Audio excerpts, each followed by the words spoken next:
कानपूर आणि त्याचा बाहेरील भाग कानपूर देहात उत्तर प्रदेशचा दुसरा सर्वात मोठा जिल्हा। तिथून 100 किलोमीटर अंतरावर चौबेपूर भागात आहे एक लहानसे गाव बिकरू। अगदी तसेच जसे लाखो लहान गावं भारतात आहेत। पण मागील वर्षी बिकरू गाव पूर्ण भारतात बदनाम झाले, कारण कुख्यात गँगस्टर विकास दुबेने 8 पोलीस कर्मचाऱ्यांची हत्या केली।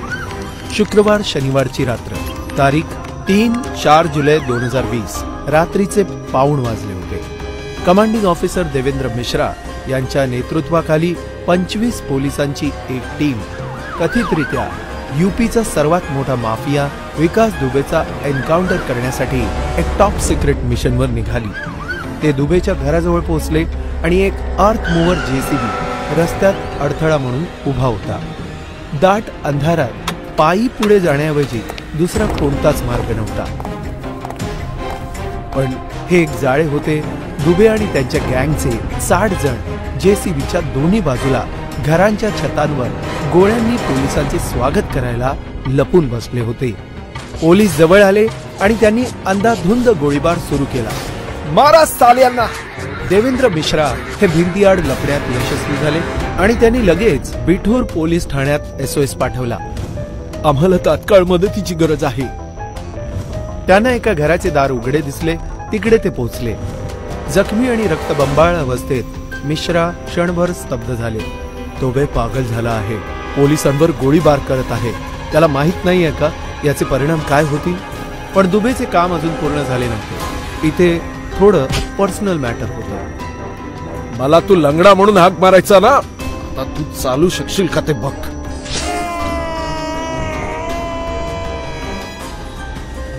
दुबेला माहिती होतं की आपल्या पॉलिटिकल कनेक्शनमुळे तो यावेळेसही वाचेल। फक्त काही दिवसांसाठी अंडरग्राऊंड व्हायचे होते, म्हणून तो रात्रीच्या काळोखात लगेच पसार झाला।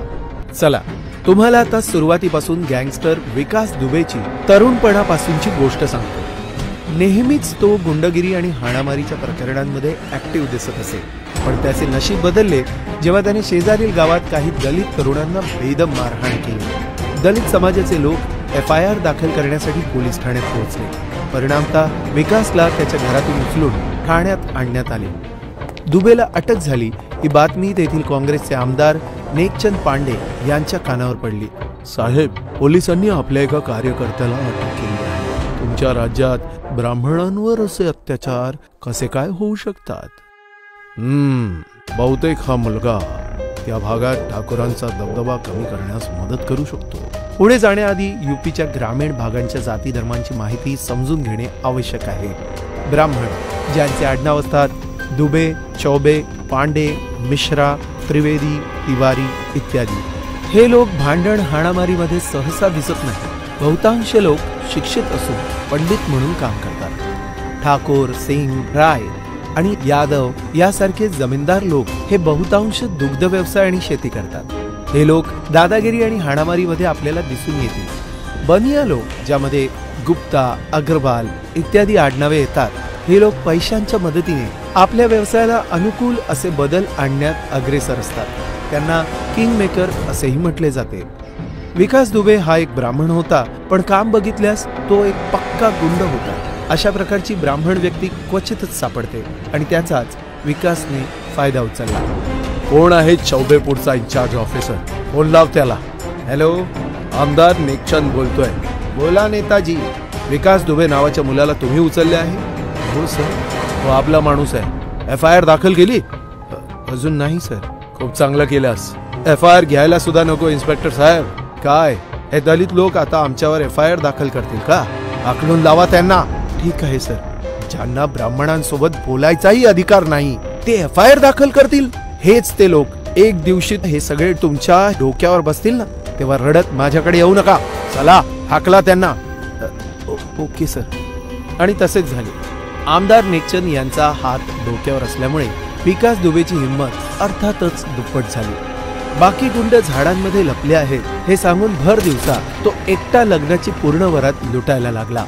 त्याची हिंमत बघून अनेक गुंड त्याच्याकडे आकर्षित होऊ लागले आणि लवकरच विकासने आपला मित्र राजू निगम सोबत मोटरसायकल गँग बनवली।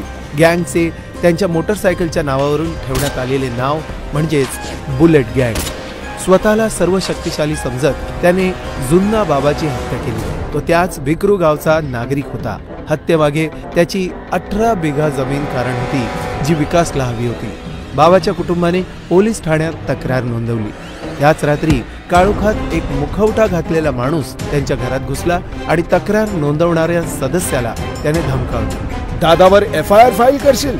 सांगायचं की नाही तुला, का पाठवू तुला पण जुन्ना बाबाकडे? घाबरलेले कुटुंबीय पुढील दिवशी ठाण्यामध्ये, माफ करा साहेब, काहीतरी गैरसमज झालाय, मी माझी तक्रार मागे घेतो. पोलीस अधिकाऱ्याने हसत हसत तक्रार मागे घेतली, जसे काही त्याला सर्व आधीच माहिती होते. कारण हे होते चौबेपूर भागामध्ये बहुतांश पोलीस अधिकारी हे सुद्धा जातीने ब्राह्मणच. त्यामुळे जेव्हा पोलीस विकासच्या बाजूने आहेत हे म्हटल्यावर त्याला कोण रोखू शकणार होते. त्याने वसुलीचा धंदा सुरू केला. ज्याने नकार दिला तो त्याला बेदम मारहाण करत असे. जेव्हा त्याला अटक झाली, पोलीस ठाण्यामध्ये एक कॉल यायचा आणि त्याची लगेच सुटका व्हायची. पोलिसांसोबत दुबईला सत्ताधारी लोकांचाही आधार हवा होता. त्यामुळे जसे सरकार बदलले त्याने काँग्रेसच्या नेकचंद यांची साथ सोडून जनता दलाच्या हरिकिशन सिंग यांच्याबरोबर हात मिळवला. हरिकिशन हे 1989 मध्ये VP सिंग यांच्या जोरावर सत्तेत आले. तसेच त्यांनी बोफोर्स तोफ घोटाळ्यामध्ये राजीव गांधी यांच्या भागीदारी विरुद्ध आंदोलन सुद्धा केले होते. दुबेचा दबदबा नवीन पक्षात आल्यावर सुद्धा कायम राहिला आणि त्याने आता अवैध संपत्ती आणि पैसे जमवणे सुरू केले. हरिकिशन यांनी सुद्धा 2 वेळेस पक्षबदल केला आहे, आधी भाजप आणि नंतर बसपा. कारण भाजपचे विद्यमान आमदार असल्यावरही भाजपने त्यांना परत तिकीट दिले नव्हते. एका काट्याच्या लढाईमध्ये हरिकिशन यांनी त्याच भाजप प्रतिस्पर्धीला हरवत निवडणूक जिंकली, ज्याने त्यांचे तिकीट मिळवले होते, संतोष शुक्ला. 1200 मतांनी विजय मिळवल्यानंतर विकास दुबेने हरिकिशन यांची भव्य रॅली काढली. पण सगळं असं शांततेत कसं होणार? दोन्ही गटांमध्ये हाणामारी झाली. संधीचा फायदा उचलत दुबेने पराभूत उमेदवार संतोष शुक्ला यांचा भाऊ लल्लन वाजपेयी याला बेदम मारहाण केली. सत्ता पालट करत त्याच वर्षी लल्लन वाजपेयीने आपल्या भावाच्या समर्थनामुळे नगरपंचायत निवडणूक जिंकली आणि तो अध्यक्ष बनला. आता लल्लन वाजपेयीने सुद्धा वसुली करण्यास सुरुवात केली. पण दुबे आधीपासूनच हा व्यवसाय करत होता. आता एक व्यक्ती 2 जणांना हप्ता कसा काय देईल? त्यामुळे नेहमी भांडणं होऊ लागली. दुबे अनुसार वाजपेयी त्यांच्या भागात जबरदस्ती घुसत आहे, तर वाजपेयीचे म्हणणे होते त्याला सुद्धा वसुलीचा पूर्ण अधिकार आहे. 1999 मध्ये रिलीज झालेला बॉलिवूड चित्रपट अर्जुन पंडित हा जणू दुबेच्याच जीवनावर आधारित होता. आपला गँगस्टर मित्र राजू निगमच्या बहिणीसोबत तो कसा प्रेमात पडला आणि कशा प्रकारे त्याने बंदुकीचा धाक दाखवत राजूच्या घरातून त्याची बहीण रुचाला किडनॅप केले आणि तिच्यासोबत लग्न केले. त्यानंतर राजू निगमने विकास सोबत सर्व संबंध तोडले. हे सर्व चित्रपटात दाखवण्यात आले आहे. असे वाटते की ही कहाणी पूर्णतः विकास दुबेचीच आहे. असे म्हटले जाते की हा चित्रपट विकास दुबेने 100 पेक्षा अधिक वेळेस पाहिला आणि त्यामुळे लोक त्याला पंडित म्हणून बोलवू लागले. पण दुबेने हद्द तेव्हा पार केली जेव्हा त्यांनी स्वतःचे मुख्याध्यापक सिद्धेश्वर पांडे यांची हत्या केली. तो त्यांच्याच शाळेत शिकला होता. बोल विकास, मोठा होऊन काय बनशील? कधी वाटले नव्हते तू इतका नीच गुंड बनशील आणि मलाच धमकी देशील. हा माझा धंदा आहे, पर्सनल घेऊ नका. तू माझी जमीन हडपशील हेच शिकवलं आहे का मी तुला? चुपचाप जमीन माझ्या नावावर करा, नाहीतर काय? मी नाही करणार सर, जमीन माझी आहे, मान्य करा, नाहीतर मला नाहकच तुम्हाला मारावं लागेल. गुरुची हत्या या आरोपाखाली शिवली पोलीस ठाण्यात FIR दाखल झाली आणि दुबेला अटक झाली. न्यायाधीशांनी त्याला दोषी ठरवत कलम 302 अनुसार शिक्षा सुनावली, मृत्यूदंड किंवा जन्मठेप. पण तुरुंगात गेल्यावरही दुबेने सुपारी घेऊन लोकांची हत्या, रामबाबू यादव आणि आपला काळा धंदा सुरूच ठेवला. हत्येच्या आरोपाखाली तुरुंगात शिक्षा असल्यावरही त्याने शिवराजपूर जिल्हा पंचायतमध्ये निवडणूक जिंकली. त्या जागेवर त्याने 15 वर्ष राज्य केले. पोलिसांनी दुबेची साथ देत साक्षीदारांवर दबाव टाकला आणि त्यांना खोटी साक्ष देण्यास मजबूर केले. कोर्टामध्ये काय बोलशील? साहेब तुम्ही सांगाल तेच. इतके पुरावे असल्यावरही विकास दुबेला जामीन दिला जाणार आहे. तुरुंगातून तो बाहेर पडला, पण एक काम अजून बाकीच होते. मला त्या लल्लन बाजपेयीला वसुली करण्यापासून थांबवायला हवे. आणि ते कसे करायचे हे त्यांना चांगल्या रीतीने माहिती होते. आपल्या गँगचे 10-15 गुंडांसोबत विकास 1 ऑक्टोबर 2001 रोजी सायंकाळी लल्लनच्या घरी पोहोचला. बाहेर साल्या, ये, मी तुझ्यामुळे खूप त्रस्त झालोय. आजच तुझा किस्सा संपवतो. शुक्लाजींना फोन करावा लागेल, नाहीतर हा मला आज मारून टाकेल. हॅलो संतोषजी. दादा, विकास आणि त्यांची गँग इथे आली आहे. मला मारण्याची धमकी देत आहे. थांब, मी पोलिसांना घेऊन येतो. समजतो काय स्वतःला? संतोष शुक्ला पोलीस ठाण्याकडे निघाले. पोलिसांनी तयार राहा हे सांगण्यासाठी त्यांनी कॉल केला. इन्स्पेक्टर साहेब, फौज तयार ठेवा. अरे यार, हा दुबे नाही सुधारणार. लल्लनच्या इथे पोहोचलाय तो. काहीतरी मोठी गडबड होईल. सर्वजण तयार राहा. विकास दादाला टीप देणाऱ्यासाठी यापेक्षा चांगली संधी नव्हती. असं आहे, ओके, चला आधी या शुक्लाचा किस्सा निपटू. लल्लन त्याच्याच दमवर उड्या मारत असतो. आज हा दोरच कापून टाकू. मनमोहन देसाई यांच्या एखाद्या चित्रपटाच्या क्लायमॅक्स सारखा आता विकास दुबे सुद्धा शिवली पोलीस ठाण्यात पोहोचतो. माझ्या पाठीमागे काय षडयंत्र रचत आहेस? तुला काय वाटले मला माहित पडणार नाही? बघा याची हिंमत. आणि तो तुझा पाळीव कुत्रा लल्लन, तो काय धुतल्या तांदळाचा आहे काय? मी मंत्री आहे, जे पाहिजे ना ते करू शकतो. तुझ्यात दम असताना तर पोलिसांचा असा पदर पकडून बसला नसतास. तू आदर देऊन बोल. मी राज्यमंत्री आहे. ए, मंत्री असेल तुझ्या लखनौ मध्ये. हे विकास दुबेचं कानपूर आहे. बघत काय आत? पकडा आणि आत टाका साल्याला. कोणीच आपल्या जागेवरून हलणार नाही. आज याचा किस्सा मी संपूर्णच. भर दिवसा अनेक पोलीस कर्मचाऱ्यांसमोर विकास दुबे एका राज्यमंत्र्याची हत्या करून फरार झाला. हत्येची बातमी प्रत्येक वृत्तपत्रात आली आणि बसपाला लज्जित होऊन त्याला पक्षातून काढावे लागले. पण हा सर्व देखावा होता. 2002 मध्ये जेव्हा त्याने आत्मसमर्पण केले तेव्हा अनेक बसपा नेते तिथे उपस्थित होते. सुनावणी सुरू झाली, पण दुबे विरुद्ध एकही साक्षीदार पुढे आला नाही. बाकी तर सोडा, संतोष शुक्ला यांचे सहकारी बॉडीगार्ड किंवा चालक सुद्धा पुढे येण्यास धजावले नाहीत. पोलिसांनी दुबेला थांबवले नाही, ना त्याला अटक केली. आणि त्यात आणखीन भर म्हणून चुकीची माहिती चार्जशीटमध्ये दिली. असे म्हटले जाते की दुबेने 5 मीटर दूर उभं राहून रायफल चालवली. पोस्टमॉर्टम रिपोर्टमध्ये हेच अंतर 0.9 मीटर असल्याचे सांगण्यात आले. पोलिसांना गुन्ह्यामध्ये सह आरोपी बनवण्यात आले, फक्त या शंकेमुळे की ते दुबेसोबत आहेत आणि त्यामुळे दुबे विरुद्ध ते साक्ष देऊ शकणार नाही.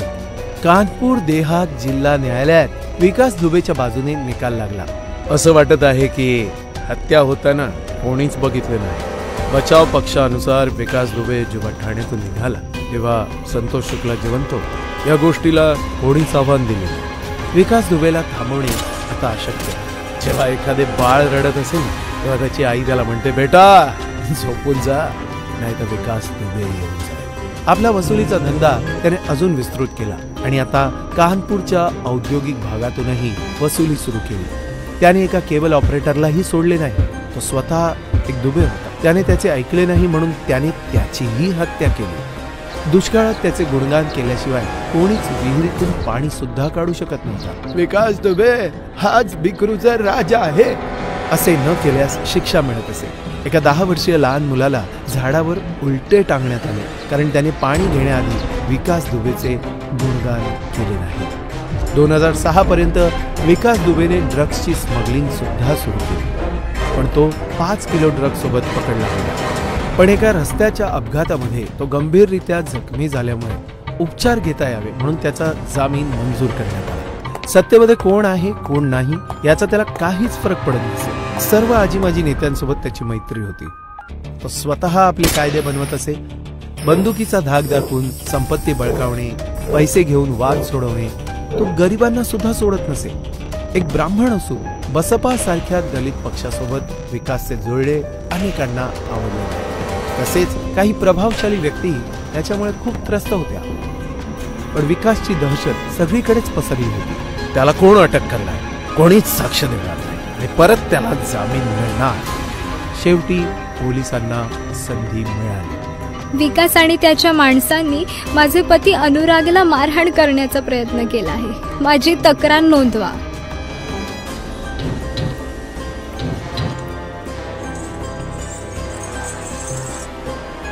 यावेळेस विकासला जामीन मिळण्यासाठी तब्बल 18 महिने लागले. शेवटी पोलिसांना हार मानावी लागली आणि परत त्याची सुटका झाली. जुलै 2020 मध्ये विकासचा चालक राहुल तिवारी याने FIR नोंदवली. मी माझी जमीन देण्यास नकार दिल्यामुळे विकासने मला मारहाण केली आणि मला किडनॅप करण्याची धमकी दिली. ज्यावेळेस CEO देवेंद्र मिश्रा हे विचारपूस करण्यासाठी त्याच्याकडे गेले. हे आमचे अंतर्गत प्रकरण. CEO साहेब, आम्ही बघून घेऊ. तुमच्याकडे दुसरी खूप कामं असतील, तुम्ही ती करा. तुम्ही मला माझे काम शिकवू नका. तुम्हाला माझ्यासोबत ठाण्याला यावं लागेल. अरे तुम्ही नाराज होऊ नका. फक्त ड्रामा बघा. वाह, तुम्ही गुन्हे करत राहा आणि आम्ही फक्त बघत बसायचं. तू थांबवशील मला. तुला माहित आहे ना, तो विकास दुबे सोबत बोलत आहे. अनेक पोलीस माझे आभारी आहेत. चल, तुझी किंमत सांग. अपमानित मिश्रा तिथून निघून सरळ आपल्या वरिष्ठ अधिकाऱ्याकडे गेले. सर, आम्ही मूर्ख आहोत असे वाटते. 60 पेक्षा जास्त केसेस आहेत, पण तरी देखील तो स्वतंत्र फिरतोय. आम्ही काहीतरी करायला हवं. काय करायचं काय? Encounter sir. त्याला थांबवण्याचा फक्त हा एकच मार्ग आहे. 2020 मध्ये पोलिसांनी त्याच्या एन्काउंटरची योजना आखण्यास सुरुवात केली. 25 पोलिसांची टीम बनवली. त्यांच्या गँगचा एक पण माणूस जिवंत उरायला नको. Kill all of them. पण नेहमीसारखीच दुबेला टीप मिळाली. ते मी त्या पूर्ण टीमला धडा शिकवे ना. दादा, लवकर निघून जा. नाही, ही योग्य वेळ आहे. त्यानंतर विकास दुबेवर कोणीच हात उचलणार नाही. दादा, पोलिसांना आपला शत्रू बनवू नका. आधीच तुमचे शत्रू खूप वाढले. तुम्हाला काय मला पटवण्यासाठी पाठवले? आपलं ज्ञान आपल्याकडे ठेवायचं. मला जे योग्य वाटेल ते मी करेन. ठीक आहे दादा, जसे तुम्हाला योग्य वाटेल. आपल्या एन्काउंटरला प्रत्युत्तर देण्यासाठी आवश्यक तयारी करण्यासाठी विकास दुबेला मिळालेले 5 तास खूप. येऊ द्या पोलिसांना. आज सर्व शवपेटीमध्येच परत जातील. एन्काउंटर टीम निघाल्यावर एका पोलीस अधिकाऱ्याने चौबेपूर पॉवर स्टेशनला फोन केला.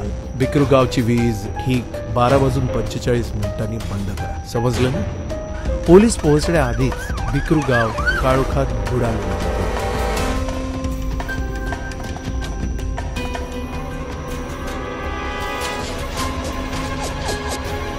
दुबे पागल झाला आहे. पोलिसांवर गोळीबार करत आहे. त्याला माहित नाहीये का याचे परिणाम काय होतील? पोलिसांवर झालेल्या या हल्ल्याचे परिणाम लगेच होऊ लागले. 3 जुलै विकास दुबेचा चुलत भाऊ प्रेम प्रकाश पांडे आणि अतुल दुबे दोघांचे एन्काउंटर. 8 जुलै अमर दुबे, विकासचा पुतण्या आणि बॉडीगार्ड हमीरपूरच्या मौदहा गावात मारले गेले. 9 जुलै प्रवीण दुबे इटावामध्ये मारला गेला. दुबेचा 17 वर्षीय नातेवाईक प्रभात मिश्राला पनकीमध्ये पोलिसांच्या ताब्यात असताना पळण्याचा प्रयत्न केला म्हणून गोळी झाडण्यात आली. या काळात दुबे लपून राहण्यात यशस्वी ठरला. दुसरीकडे दुबेचे पोलीस खात्यातील संरक्षक चौबेपूर SHO विनय तिवारी आणि बिकरू गावचे प्रभारी SI KK शर्मा यांना 8 जुलै रोजी अटक करून निलंबित करण्यात आले. त्यांच्यावर आरोप लावण्यात आला की त्यांनी दुबेला एन्काउंटर बद्दल खबर दिली, ज्यामुळे 8 पोलिसांना आपले प्राण गमवावे लागले आणि 7 जण गंभीररित्या जखमी झाले. तसेच SHO विनय तिवारी यांनी एकही गोळी चालवली नाही आणि तिथून ते पळून गेले, जेव्हा त्यांच्यासमोर अनेक साथीदार जखमी होऊन पडले होते. विकास दुबेला हे माहिती होते की आता तो कानपूरमध्ये सुरक्षित नाही, म्हणूनच तो तिथून पळून गेला. शेवटी त्याने मध्य प्रदेशच्या उज्जैनमधील महाकालेश्वर मंदिरामध्ये दिवसा आत्मसमर्पण केले, कारण तेव्हा पोलीस त्यांचे एन्काउंटर करू शकणार नाही. त्याने चेहरा सुद्धा झाकला नव्हता. मंदिर परिसरातील फूल विक्रेता सुरेश माळीने लगेच त्याला ओळखले. पोलिसांना त्याने खबर दिली. स्पेशल टास्क फोर्स आणि उज्जैन पोलीस यांनी मिळून त्याला अटक केली. विकास दुबे प्रेसला ओरडून सांगत होता की त्याला जिवंत पकडण्यात आले आहे. मी आहे विकास दुबे, कानपूर वाला.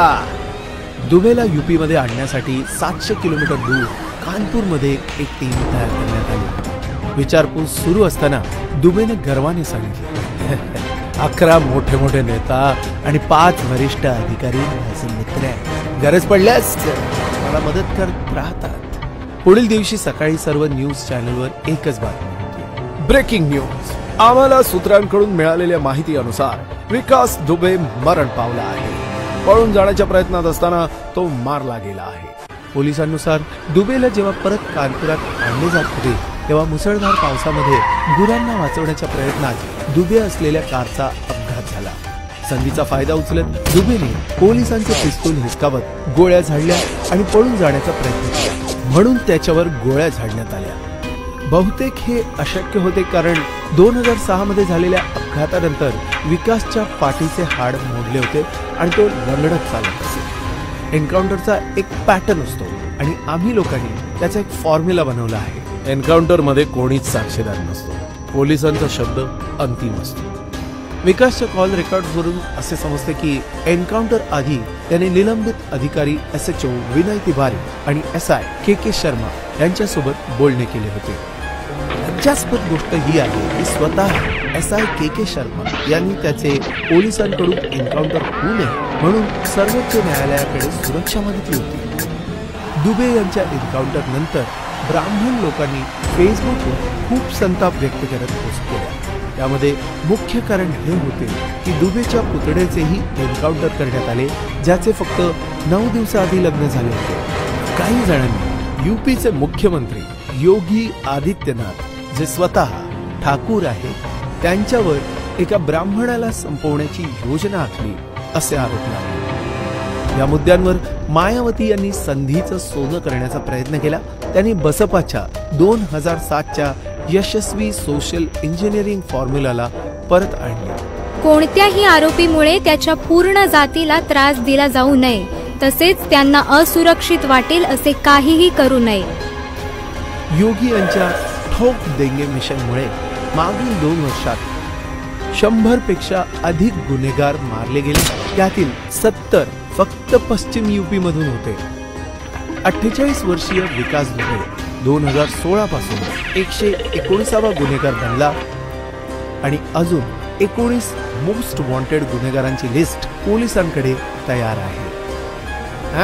स्वतःला विक्रूचा बर आणि शिवलीचा डॉन म्हणून बोलवणारा विकास दुबे हा एक लहान गँगस्टर होता ज्याची हवा फक्त कानपूर देहात पुरती सीमित होती. तुम्हाला काय वाटतं? दुबेचे एन्काउंटर एक योग्य पाऊल होते? तुमच्या मते भ्रष्ट पोलिसांना काय शिक्षा द्यायला हवी? आम्हाला कमेंटद्वारे नक्की कळवा. व्हिडिओ आवडल्यास शेअर करायला विसरू नका. धन्यवाद.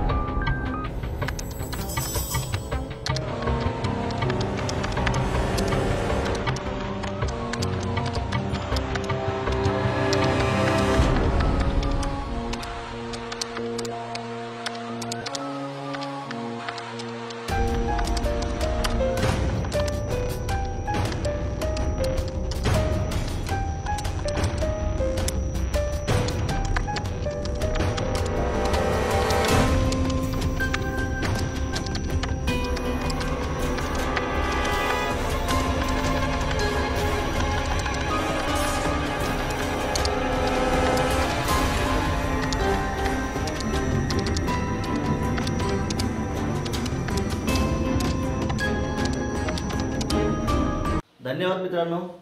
असेच नवीन नवीन व्हिडिओ पाहण्यासाठी आमच्या महाराष्ट्र क्राईम स्टोरीज या यूट्यूब चॅनलला लाईक करा, शेअर करा, सबस्क्राईब करा आणि बेल आयकॉन दाबायला विसरू नका. आणि कमेंट करून आम्हाला नक्की कळवा की तुम्हाला आमची स्टोरी कशी वाटली.